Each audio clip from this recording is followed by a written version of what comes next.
और अब बढ़ते हैं अगली खबर की ओर जो जम्मू कश्मीर से है। जम्मू कश्मीर में बीते 3 दिन में 3 आतंकी हमलों में अब तक कुल मिलाकर 9 आम नागरिक मारे गए हैं, 5 जवान और 48 आम लोग घायल हुए हैं। ये हमले जम्मू के 3 अलग अलग इलाकों में हुए। आपको याद होगा, पहला हमला रविवार को उस वक्त हुआ जब मोदी सरकार का शपथ ग्रहण दिल्ली में चल रहा था। तब जम्मू के रियासी में आतंकवादियों ने शिवखोरी से वैष्णो देवी जा रहे श्रद्धालुओं की एक बस पर हमला किया और इस हमले से ड्राइवर की मौत हो गई। बस खाई में जा गिरी, ड्राइवर समेत 9 लोग मारे गए, 33 घायल हो गए। इस हमले की जिम्मेदारी आतंकी संगठन लश्कर से जुड़े TRF ने ली है, लेकिन अभी तक इस मामले में आतंकियों की शिनाख्त नहीं हुई है और सुरक्षा बलों का तलाशी अभियान जारी है। ये मामला चल ही रहा था कि आतंकियों ने करीब करीब एक ही समय पर जम्मू रीजन के 2 अलग अलग इलाकों पर हमले किए। रियासी की घटना के बाद जब तलाशी अभियान तेज था तो डोडा में एक जॉइंट चेक पोस्ट पर आतंकियों ने हमला कर दिया। इसमें 5 जवान और एक स्पेशल पुलिस ऑफिसर घायल हो गए। उधर जम्मू रीजन के ही कठुआ में हीरानगर पुलिस थाने के तहत आने वाले एक गांव में आतंकी घुस आए। जम्मू के ADG पुलिस द्वारा दी गई जानकारी के मुताबिक आतंकियों ने एक घर का दरवाजा खटखटाकर पानी मांगा, लेकिन घर वालों ने शक होने पर दरवाजा बंद कर दिया। तो कुछ और घरों के दरवाजे खटखटाए, लोगों ने शक होने पर दरवाजे नहीं खोले, हल्ला मचाया। पुलिस को इसकी इत्तला की तो आतंकियों ने तुरंत पैनिक में आकर फायरिंग शुरू कर दी, कुछ लोगों पर गोली चलाई। तब तक सुरक्षा बल वहां पहुंच चुके थे। सुरक्षा बलों ने एक आतंकी को उसी समय मार गिराया। एक आतंकी 12 घंटे बाद आज मारा गया। जानकारी के मुताबिक कठुआ आतंकी जो थे उनके बैकपैक में सुरक्षा बलों को 3 ग्रेनेड्स, 1 लाख रुपए की भारतीय करेंसी, चॉकलेट जो पाकिस्तान में बनी थी, चना और रोटियां, पाकिस्तान में बनी दवाएं और इंजेक्शन और जिनमें पेन किलर्स शामिल हैं, 1 सिरिंज और A4 बैटरियों के 2 पैक मिले और इसके अलावा कई राउंड गोलियां मिली हैं, जो साफ बता रही हैं कि इन आतंकियों का पाकिस्तान से सीधा संबंध है। के तहत जब टेररिस्ट एक्सचेंज ऑफ फायर हुआ है तो उसमें उस इलाके को पूरा कॉर्डन में लिया गया। अभी ऑपरेशन हुआ जारी है। तो यहाँ क्या समझा जाए, जो 2 आतंकी थी उनको 2 आतंकवादियों को मार गिराया गया है और अभी सर्च ऑपरेशन इलाके में चल रहा है। मानवता के खिलाफ एक जघन्य अपराध आतंकवादियों ने किया। उससे कला जगत, साहित्य, समाज का हर एक वर्ग व्यथित है और सबके मन में गुस्सा है। मैं उनके गुस्से को समझ सकता हूं और आज इस मंच से मैं सभी नागरिकों को ये यकीन दिलाना चाहता हूं कि सिक्योरिटी फोर्सेस और हमारे जम्मू कश्मीर पुलिस के सूरवीरों के हौसलों पर हमें भरोसा रखने की जरूरत है। आतंकवादियों और उनके सपोर्टर्स का जम्मू कश्मीर की इस मिट्टी से नामो निशान मिटा करके ही हम चैन लेंगे। आज मैं आपको कहना चाहता हूं। इस बीच सुरक्षा बलों का कहना है कि लोग आतंकी घटनाओं को लेकर अफवाह फैलाने से बचें और इस मामले में सुरक्षा बलों का सहयोग करें। लेकिन ये 3 घटनाएं ये सोचने को विवश करती हैं कि भारत में नई सरकार के शपथ लेने के एकदम बाद जम्मू इलाके में आतंकी क्यों सक्रिय हो गए हैं। सुरक्षा बलों के मुताबिक इन हमलों में पाकिस्तान की छाप साफ दिखती है। उनके मुताबिक TRF का एक ऑफशूट हिट स्क्वाड, जो फॉल्कन स्क्वाड के नाम से जाना जाता है, वो ऐसे हमलों को अंजाम दे रहा है। आतंकियों के इस गिरोह में विदेशी दहशतगर्द भी शामिल हैं। तो NIA इन सभी मामलों की जांच में जुट गई है। अब तक की जांच में सामने आया कि विदेशी आतंकियों के साथ साथ कुछ लोकल ओवरग्राउंड वर्कर भी इन हमलों में शामिल हैं। इसके बाद 29 जून से शुरू हो रही अमरनाथ यात्रा की सुरक्षा को लेकर अब चिंताएं बढ़ गई हैं। सुरक्षा बलों के लिए इस यात्रा को सुरक्षित रखना एक बड़ी चुनौती होगी।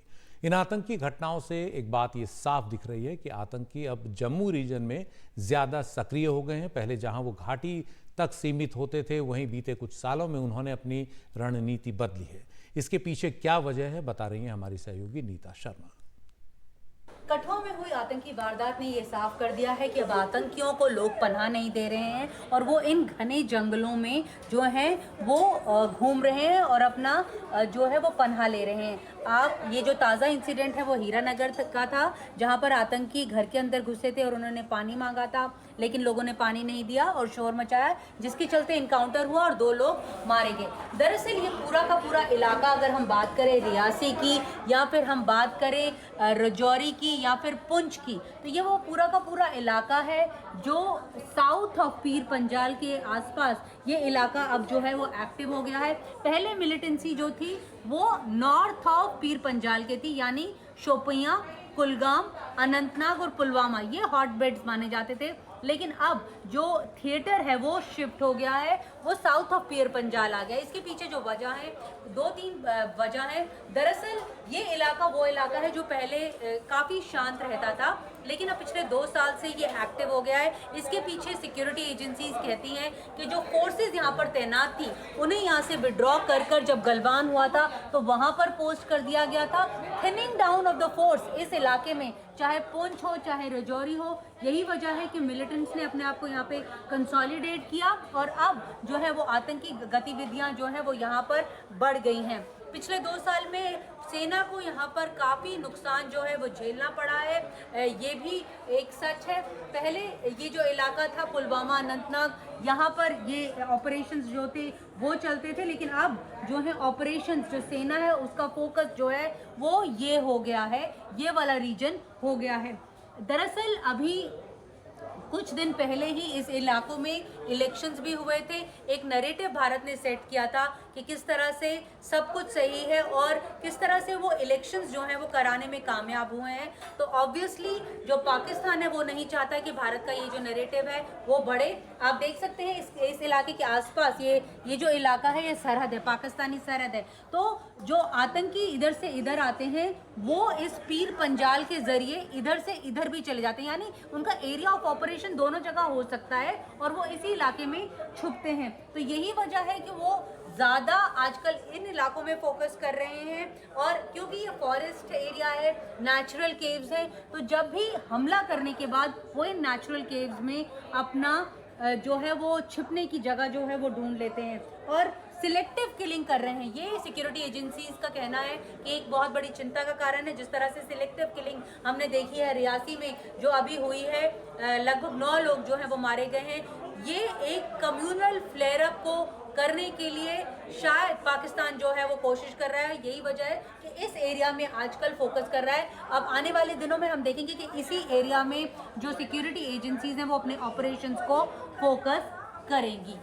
नई दिल्ली से कैमरा पर्सन सुशील राठी के साथ नीता शर्मा, एनडीटीवी इंडिया के लिए। तो बीते 3 दिन में हुए 3 आतंकवादी हमलों पर ज़्यादा चर्चा के लिए हमारे साथ हैं रक्षा मामलों के जानकार, सेना के पूर्व लेफ्टिनेंट जनरल सैयद अता हसनैन।